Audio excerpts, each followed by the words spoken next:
السلام علیکم، میاں سیف الرحمان اپنے YouTube channel fair and square کے ساتھ B B C Akashvani کے راستے پر چل پڑی۔ آپ سنتے ہوں گے، اور ماضی میں جب خاص طور پہ پاکستان بھارت کی جنگیں ہوئیں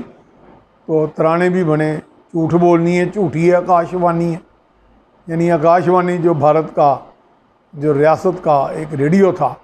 وہ ٹکا کے جھوٹ بولتا تھا۔ اور وہ ویسے بھی آپ کو پتہ ہے بھارت کے لوگ پروپیگنڈا میں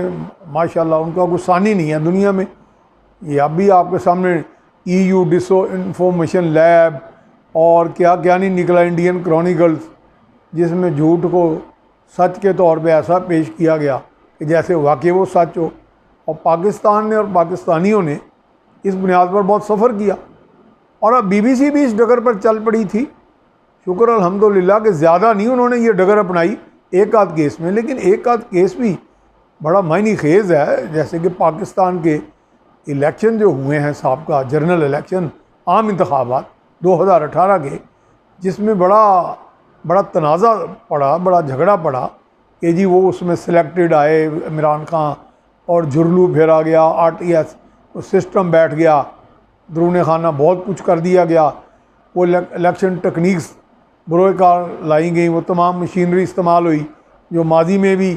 وہ مشینری وہ محکمہ زراعت کام کر دیتا تھا کہ جیت کوئی رہا ہے عوام کے ووٹ سے، آگے جتوا کسی اور کو دیا جاتا ہے۔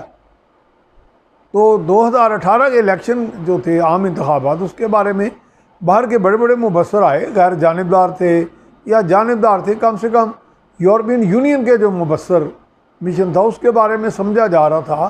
کہ وہ کئی یورپی ممالک پر مشتمل جو ان کے نمائندے ان کا وہ مشن ہے، اور اس نے بنظر غائب جائزہ لیا پاکستان کے انتخابات کا۔ میں 2018 کے انتخابات کی بات کر رہا ہوں، جس میں وزیر اعظم عمران منتخب ہو کے ملک کے وزیر اعظم بنے، اور انہوں نے یہ کہہ دیا کہ جی یہ جو انتخابات ہے اس میں بھی کوئی، اس کے بارے میں بھی انہوں نے کوئی سوالیہ نشان اٹھائے، جبکہ ہمارے سابق وزیر خزانہ اسحاق ڈار نے جب بی بی سی کے جو ہیں ان کے ہارٹ ٹاک کے جو اینکر ہیں ان کو جو سوالوں کے جواب دیتے ہوئے بھی اس کا کچھ جواب دیا تھا، لیکن وہ بضد تھے، وہ مصر تھے بی بی سی کے اینکر کہ نہیں جناب، ای یو نے تو یورپین یونین نے کہا تھا کہ یہ انتخابات جیسے بالکل صاف شفاف اور پہلے سے بہت بہتر ہوئے۔ تو بعد میں اب اسحاق ڈار صاحب نے اس میں بڑا اچھا کام کیا، میں سمجھتا ہوں وہ بہت ہی بھلے مانس ہیں، بہت ہی بھولے والے ہیں، وہ خاص طور پہ کوئی غصہ نہیں کرتے اور اپنا حساب کتاب نہیں لیتے۔ لیکن اب یہ انہوں نے پہلی مرتبہ کیا کہ لوگ ان کے جو چاہنے والے تھے وہ کہہ رہے تھے کہ حساب کتاب لو بھائی جان، جب آپ نے ایک بات کہی نہیں اور بی بی سی کا اینکر زبردستی وہ کہے جا رہا ہے۔ انہوں نے بی بی سی کو خط لکھ دیا اسحاق ڈار صاحب نے، اور اس میں کہا کہ میں نے یہ بات کہی نہیں، جس پہ بی بی سی کے اینکر خود اصرار کرتے رہے، اور خواہ مخواہ جو 2018 کے مشکوک انتخابات ہیں ان کو شفاف گرداننے کی پوری کوشش کرتے رہے، جیسے کہ بہت بڑے وہ مبصر ہوتے ہیں اور کوئی جج ہوتے ہیں انتخابات کے۔ تو یہ بات ان کی بی بی سی نے مان لی۔ اب وہ بی بی سی نے اس پہ معذرت کیا، اسحاق ڈار کو اپنی وضاحت دینے کی کوشش کیا کہ وہ غلط تھا، اور کہا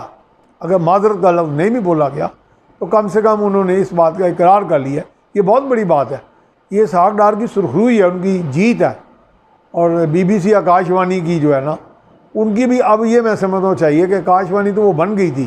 اس کیس میں، اتنے بڑے ایونٹ کے بارے میں اتنی بڑی بات کہہ کے بغیر تصدیق کے، اور وہ پھر اسحاق ڈار جیسے ایک بولے والے انسان کو مجبور بھی کیا گیا کہ وہ چپ کر جائیں۔ وہ تو شاید ویسے ہی چپ کر گئے یا انہوں نے بحث نہ کی، اور کتنا چرچا ہوا تھا کہ لو جی اسحاق ڈار کو بولے نہیں گیا، فلاں نہیں ہوا، بی بی سی کے بندے نے انہوں نے مت مار دی۔ آپ دیکھیں نا، حقائق جب سامنے آئے تو کمپوز لوگ جو ہوتے ہیں، جو بالکل میں سمجھتا ہوں ٹھنڈے مٹھے ہو کے بالکل باقاعدہ حقائق بیان کرتے ہیں اور ثابت قدم رہتے ہیں، وہ بلاخر سرخرو ہوتے ہیں۔ میں سمجھتا ہوں اسحاق ڈار اگر بی بی سی کے سامنے سرخرو ہوئے ہیں تو بہت بڑی بات ہے۔ ہو سکتا ہے وہ کل کو ڈیمیجز کر دیں، لیکن میرا جہاں تک میں انہیں جانتا ہوں وہ ڈیمیجز کا دعویٰ نہیں کریں گے بی بی سی پہ، لیکن چونکہ ان کا پوائنٹ آف ویو ونڈیکیٹ ہو گیا، اس کے بعد انہیں اور کس چیز کی ضرورت ہے۔ تو یہ اب انتخابات سچے تھے برے تھے، بی بی سی اچھی تھی، اسحاق ڈار غلط تھے، یہ اب کسی حد تک اس تنازع کو اب ختم ہونا چاہیے۔ اب ہمیں آگے بڑھنے کا ورک موڈ میں آئیں، اس قوم کو وہی بات ہوگی کہ ہمارے وزیر اعظم اور ان کے رفقا کہہ رہے ہیں جی شکر الحمدللہ، یہ میں اپنے سے کہہ رہا ہوں، معنی یہی ہے کہ جی 3 سال تو لنگ گے، خیریت نہ کو 2 بھی لنگ جان گے۔ تو یہ جناب لنگن لنگا تو نکلو باہر، خدا دے واسطے لوگوں لئی کچھ کرو، مہربانی تہاڈی۔ السلام علیکم۔